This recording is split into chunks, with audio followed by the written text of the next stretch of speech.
دنیا ایک بہت بڑے تصادم کی طرف بڑھ رہی ہے۔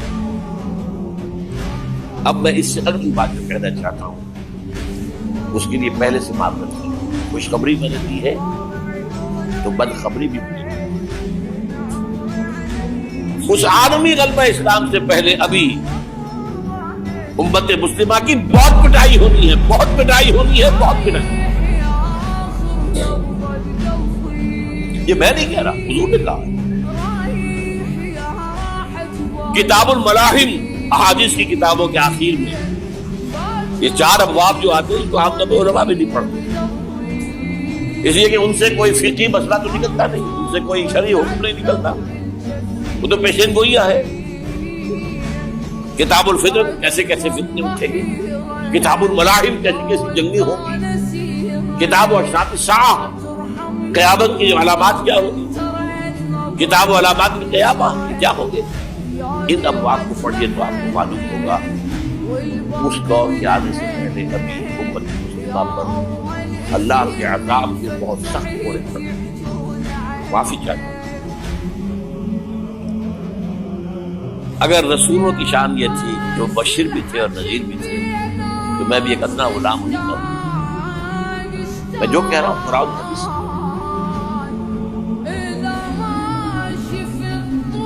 یہ عذاب کیوں آئے گا؟ امت مسلمہ بحیثیت مجموعی اللہ کی نگاہ میں مجرم، بہت بڑی مجرم۔ کیوں؟ 1 انچ زمین دنیا میں نہیں دکھا سکتی جہاں اللہ کا دین قائم ہے۔ یہ مذہب ہے، مسجدیں ہیں، حج ہے اور عمرے ہیں، یہ مذہب ہے۔ دین کہاں ہے؟ اللہ کا نظام کہاں ہے؟ دین حق کہاں ہے؟ وہ نظام عدل کہاں ہے؟ وہ نظام سیاست کہاں ہے؟ وہ قانون شریعت کہاں ہے؟ آپ کی ساری معیشت سود کے اوپر ہے، اور سود سے زیادہ بڑا گھناؤنا جرم کوئی نہیں، سود سے زیادہ بڑا گھناؤنا گناہ کوئی نہیں۔ اس کے بارے میں حضور نے فرمایا الربا 70 جزءا یحوما، 2 حدیثیں ہیں۔ ربا کے 70 حصے ہیں یا 70 گناہ ہیں، 70 گناہ ہیں، جن میں چھوٹے بھی ہیں بڑے بھی ہیں، 70 گناہ۔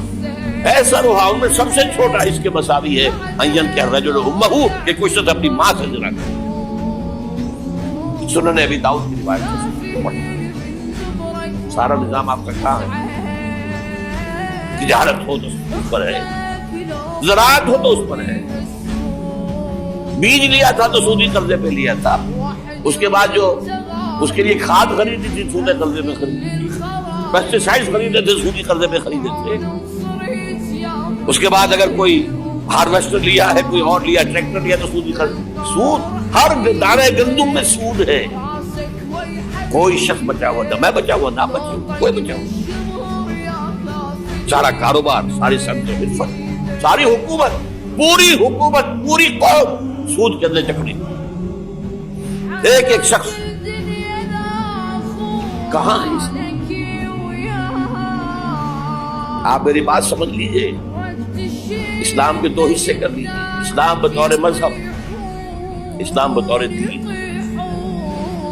اور یہ تو آپ قرآن پڑھتے ہیں، پورے قرآن میں مذہب کا لفظ تو آیا ہی نہیں ہے۔ حدیث کے ذخیرے میں بھی میری امکان، میرے معلومات کے تک نہیں ہے۔